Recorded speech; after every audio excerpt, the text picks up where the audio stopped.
ایک بات جو یہ مسلمان اعتراض کرتے ہیں کہ اگر آپ لوگ کہتے ہیں کہ کفار کے ساتھ لڑائی میں زندگی موت کا نہیں، لاکھوں مسلمان کفار کے ہاں تو قتل ہوتے ہیں۔ ایک حقیقت آپ کو بتا دوں، دردناک حقیقت ہے، اس کو ہمیشہ اپنے ذہن میں رکھیے۔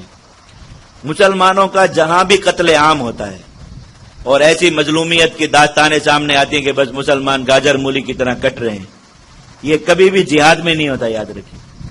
پوری اسلامی تاریخ آپ کے سامنے گواہ بنا کے ایک ایک واقعہ، جتنے بھی تاتار سے قتل عام شروع ہوا مسلمانوں کا آج تک جہاں جہاں بھی ہوا، برما میں ہوا، جہاں بھی ہوا، جنوبی یہ وسطی افریقہ میں ہوا، جہاں بھی آج تک آپ داستانیں دیکھ رہے ہیں قتل عام کی، جہاد میں ایسا ایک واقعہ بھی کبھی نہیں ہوا کہ کفار مسلمانوں پر اس طرح مسلط ہو گئے کہ انہوں نے مسلمانوں کے لشکر کا قتل عام کر دیا۔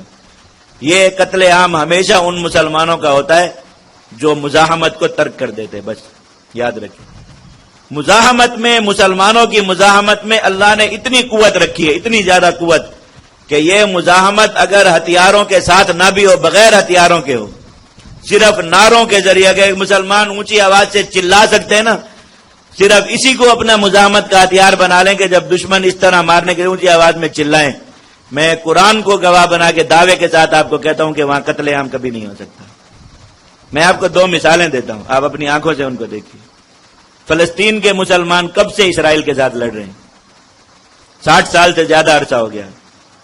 فلسطین میں 60 سال کے اندر، اور اسرائیل جیسی ایسی قوت، ساری دنیا کے قوانین جن کے لیے معاف ہیں کہ وہ ان مسلمانوں کے ساتھ کچھ بھی کرنا چاہے، دنیا اس کی مذمت بھی نہیں کرتی، کہ وہاں پر اقوام متحدہ میں بات ہوگی تو اس کا والد محترم امریکہ ویٹو کر دے گا، کسی ملک کو کوئی کارروائی اور ایکشن ہی نہیں کرنے دے گا سارا۔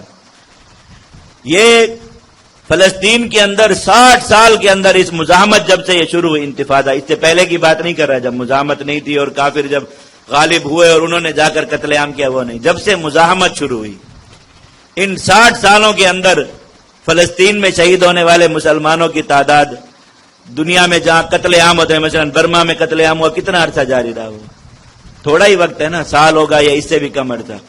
60 سال میں شہید ہونے والے مسلمانوں کی تعداد اس سے کم ہے۔ کشمیر کے اندر تاریخ کو، جو ہندوستان کے ساتھ مزاحمتی تاریخ ہے، اتنا طویل عرصہ ہو گیا، 68 سال ہو گئے، 68 سال۔ وہ لوگ کبھی دبے نہیں، ان کا کچھ نہیں ہوتا، عورتیں چمچے اور جوتے لے کر بھی نکل آتی ہیں فوج کے سامنے اور لڑتے ہیں آ کر۔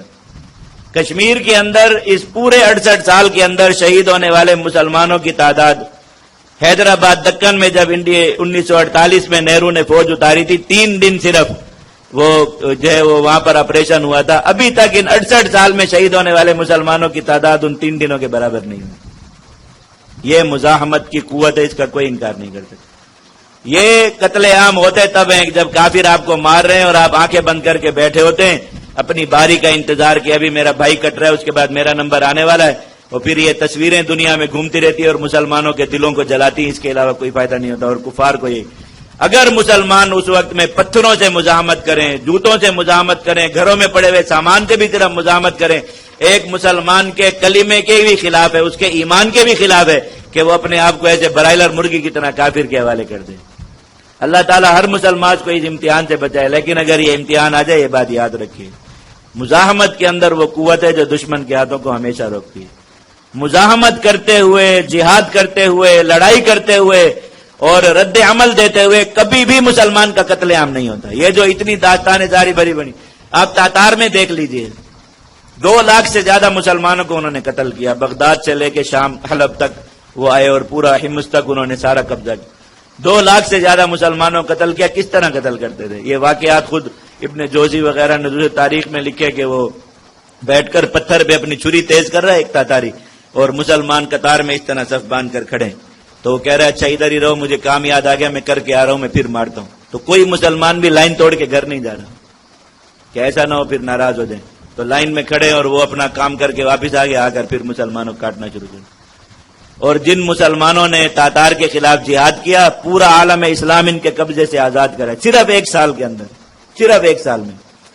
اور ایسی شکست دی کہ ہلاکو خان جو عالم انسانیت کے 3 بڑے فاتحین میں ایک شمار ہوتا ہے، 3 بڑے فاتحین میں، جنہوں نے زمین کا سب سے زیادہ علاقہ فتح کیا، 3 بڑے فاتحین میں ایک نام ہے ہلاکو کا۔ آپ تاریخ پڑھ کر دیکھ لیجئے، تاریخ میں اگر کسی کو یہ بات مل جائے کہ کہ ہلاکو خان مرا کہاں پہ تھا مجھے ضرور بتا دیجیے گا آ کر. ایسی گمنامی میں دھکیلا جا کر کہ مورخین نے نام ہی مٹا دیا کہ اس نام کا کوئی آدمی تھا جس کی اب فکر کرنی چاہیے کہ وہ وہاں جا کے مرا کہاں پر تھا. اس کی موت محفوظ نہیں تاریخ کے اندر. ایسا ان مسلمانوں کی تعداد کتنی تھی معلوم ہے آپ کو؟ 7,000 سے 10,000 کے درمیان. اور سارے کے سارے کون سے مسلمان تھے؟ غلام. جو مختلف یہ تاجکستان، آذربائیجان وغیرہ یہ جو آرمینیا کے علاقے یہاں سے غلام بنا کر سلطنت اسلامیہ میں لائے گئے.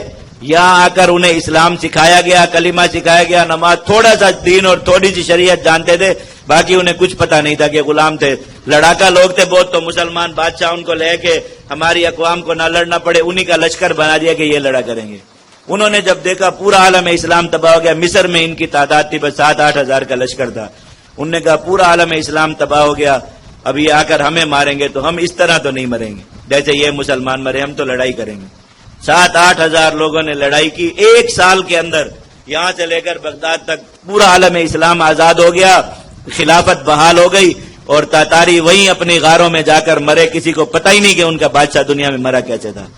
یہ اللہ رب العزت نے طاقت اور قوت رکھی مزاحمت اور جہاد میں کہ اس کا نتیجہ ہمیشہ اس سے تو یہ جو الوف ہزاروں کی تعداد میں مسلمان کہیں مرتے ہیں، لاکھوں کی تعداد میں مسلمان مرتے ہیں، یہ مزاحمت اور جہاد ترک کرنے کی وجہ سے مرتے ہیں، مزاحمت اور جہاد کی وجہ سے نہیں مرتے. یاد رکھیے یہ بات.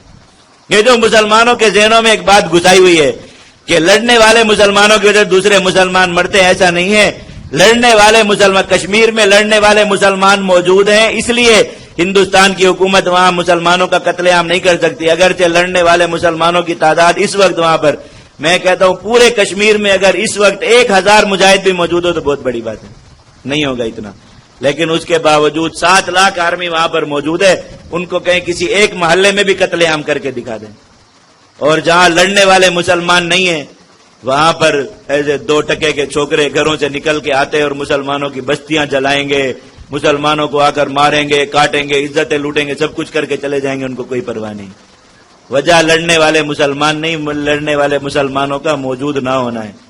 اگر کسی بستی میں 2-4 مجاہد بھی موجود ہوں، صرف جھوٹا اعلان ہی کر دے کوئی کہ ہم نے یہاں 2-4 مجاہدوں کو چھپا کے رکھا، دنیا نے کسی ماں نے کوئی بچہ جناؤ جو اس بستی کے اندر مسلمانوں کا قتل عام کر کے دکھا دے.